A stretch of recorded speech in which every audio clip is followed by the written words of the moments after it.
bonsoir. Alors j'ai envie de commencer par le commencement, parce que c'est pas une passion si commune que ça finalement. Elle vous vient d'où, vous, cette passion pour tout ce qui a trait au pigeon? Alors moi j'ai connu ça pendant les vacances de 90 à 2000 avec mon ex-femme qui était originaire du nord de la France. Ouais. C'est quelque chose qui se fait plus dans le nord ou c'est Alors, global? oui, disons que dans le nord ils sont 10 000 amateurs. Par contre en Bretagne on est un peu plus d'une centaine. Alors pourtant, globalement dans l'esprit des gens, quand on pense aux pigeons, c'est rarement une histoire d'amour entre eux et les pigeons. Comment ça se fait que vous avez eu ce déclic? En fait j'ai passé toutes mes vacances d'été dans ma jeunesse dans les Colombiers du Nord. Et du coup j'ai pris passion de la colombophilie grâce à la famille de mon ex-femme. D'accord. Et je suis revenu avec des pigeons du Nord en Bretagne. Alors vous participez donc à des compétitions de pigeons voyageurs, c'est ça? Oui, exactement. Comment ça se passe dans les grandes villes? Alors, en gros, disons, on prépare des pigeons pour le début avril jusqu'à fin juillet. On prépare des pigeons tous les week-ends qui partent vers le sud de la France. Comment on les prépare? Alors, nous, on les prépare simplement physiquement, par des petits entraînements de 10, 15, 20 km en début de saison jusqu'à 100 km. Et disons qu'après, on a un régime alimentaire sur la semaine avant qu'ils partent au concours. Alors moi, il y a quelque chose qui m'intrigue, c'est qu'on fait partir le pigeon, et comment le pigeon il peut savoir où on veut qu'il aille? Voilà, alors donc la question se pose toujours aujourd'hui, même les scientifiques ne sont pas sûrs. Donc logiquement, ils se repèrent aux ondes magnétiques au sol, puisqu'ils se perdent les jours d'orage, donc les orages magnétiques, du coup ça déboussole, et les tremblements de terre. Lors de ces deux phénomènes, on perd beaucoup de pigeons. Donc vous êtes en train de me dire qu'en fait ils ont une espèce de sens que nous on n'a pas développé, et que les Oui. conditions climatiques un peu rudes comme un orage ou un tremblement de terre, ça les déstabiliserait, ça les empêcherait d'utiliser ce sens? Ah oui, exactement, ouais, c'est inné chez eux, mais même les scientifiques ne sont pas encore sûrs à 100% de de tout ce que je vous dis, quoi. C'est... Mais alors, c'est- vous, comment vous les emmenez, comment vous faites en sorte qu'ils vous retrouvent à l'endroit où j'imagine que vous les attendez pendant ces compétitions? Alors, disons que nous, on les élève simplement à la maison, on prend soin d'eux, on leur donne à manger, tout ça. Et au bout d'un mois après la naissance, dès qu'ils sortent, ils repèrent les lieux, et après, vous n'avez plus qu'à juste à les entraîner physiquement, à revenir à la maison. Vous pouvez les lâcher aux 4 points cardinaux, nord, sud, ouest, est, dans le coffre d'une voiture, même dans le noir, sans repère, ils rentrent à la maison. Donc ouais, quand ils sont plus jeunes, vous les lâchez, mais j'imagine qu'ils reviennent systématiquement parce qu'ils reviennent à l'endroit où on les nourrit, c'est ça? C'est ça, où ils sont nourris, logés, blanchis, quoi. Donc, D'accord, c'est un peu comme nous alors. ouais, c'est comme nous, on aime bien rentrer à la maison. Et disons que donc, les premiers jeunes qui sont nés, donc on bague des pigeons au mois de janvier, février, mars. Et les premiers concours pour ces jeunes pigeons débutent en juin et juillet. Dès que, au bout- Ça marche. et, Allez-y. ouais, excusez-moi. Et au bout de 3 mois, ils sont capables de faire des concours de 100 km. D'accord, et au maximum, ils peuvent faire quelle distance? Alors, disons qu'on a plusieurs catégories de pigeons et on a des pigeons qui sont capables de voler toute une journée à plus de 800 km par jour. Ils font ça à quelle vitesse? Entre 60 et 120 km/h, suivant le sens du vent. S'il est favorable, eh ben, il peut monter jusqu'à 120. Et si par contre le vent est de bec, comme on dit dans la colombophilie, ben, il va beaucoup plus lentement. Ça n'arrive pas qu'un pigeon se perde, alors il va quand même trouver son chemin même si c'est long. Alors, il se peut qu'ils se perdent en suivant les autres copains, comme certains, voilà, quand ils ne rentrent pas directement à la maison, s'ils trouvent des copains sur la route, ils peuvent les suivre. Mais nous, on fait en sorte de les motiver pour qu'ils rentrent. C'est-à-dire on les sépare de leurs femelles pendant 15 jours, avant le départ du concours. On présente la femelle avant de partir, 30 secondes, et la récompense, c'est qu'au retour du concours, il a sa femelle pendant quelques heures et on recommence le système à chaque concours en fait. D'accord. On va- Alors, moi, quand on me dit pigeon, j'ai une image précise, hein, je vois le pigeon de ville qu'on croise dans les grandes villes comme Paris, par exemple. Mhm. Mais est-ce que n'importe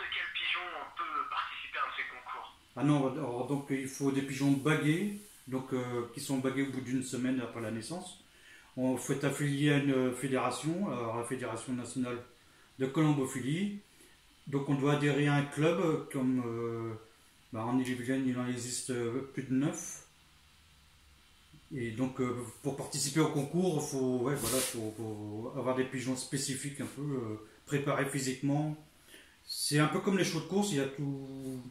Disons qu'il y a des petits amateurs avec des pigeons bah, faibles et après il y a des pigeons qui sont beaucoup plus athlétiques et tout. Donc il y a une sélection qui se fait en colombophilie. Et alors vous avez une écurie de combien de champions chez vous? Alors, je ne te dirais pas tous champions, mais j'ai 60 pigeons à la maison actuellement, puisque j'ai déménagé. Donc, j'ai 40 reproducteurs et j'ai une vingtaine de pigeons prêts à partir en concours d'un an. Et là, je suis en train de baguer, donc c'est la période de l'élevage en ce moment. Donc, je suis en train de baguer 30 jeunes pour les concours de juin et juillet de cette année, et que je vais dresser pendant plusieurs années pour atteindre des concours comme Marseille International ou Des d'autres concours. références peut-être? Eh ben, disons que c'est des concours où on a un objectif dans 3 ans. C'est des gros concours internationaux, donc là c'est le sommet. Quoi. Pour moi, c'est pas une Coupe du Monde, mais presque. D'accord. Alors vous m'avez dit que vous aviez une soixantaine de pigeons chez vous, j'imagine que ça doit demander logistiquement beaucoup d'espace en fait. Ah non, j'ai un petit cabanon de moins de 20 mètres carrés. Disons que c'est sur 2 mètres de large, sur 9 mètres de long. Et j'ai plusieurs petits compartiments pour séparer les mâles et les femelles, et puis chaque catégorie. Et ils ont un bel espace tranquille. Quoi. Ils ont chacun leur petit emplacement, puisqu'ils défendent justement comment. Ils défendent un emplacement pour établir le couple et des jeunes. Et la retraite alors c'est quand pour le pigeon? Alors en général, hein, c'est en général chaque.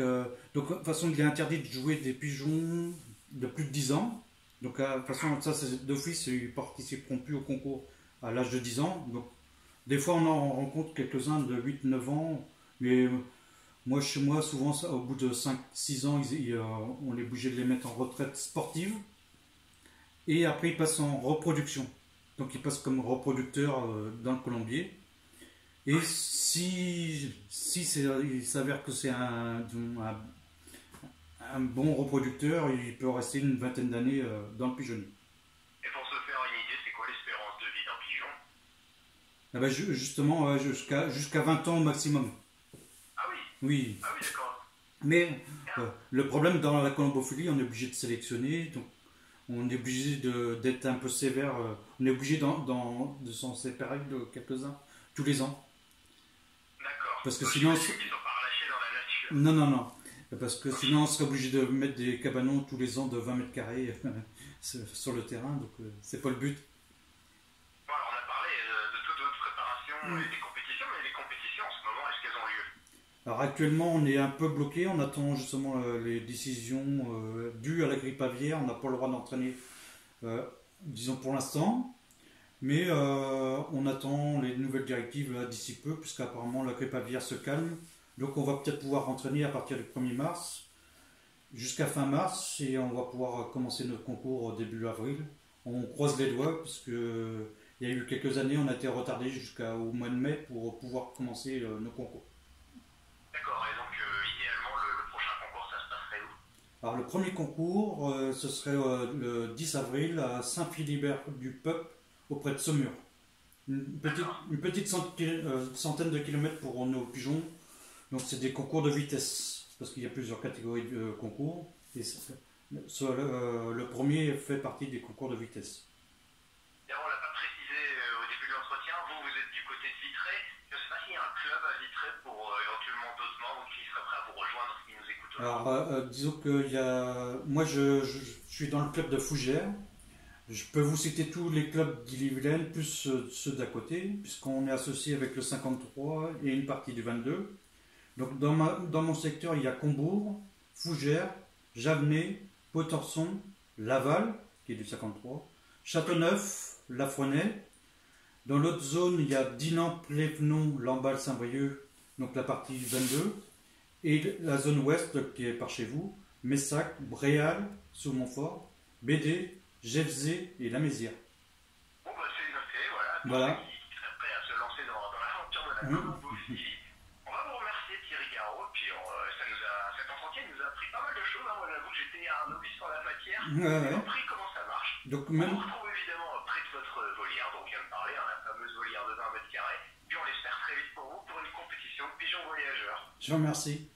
On vous souhaite une bonne soirée. À vous aussi, au revoir.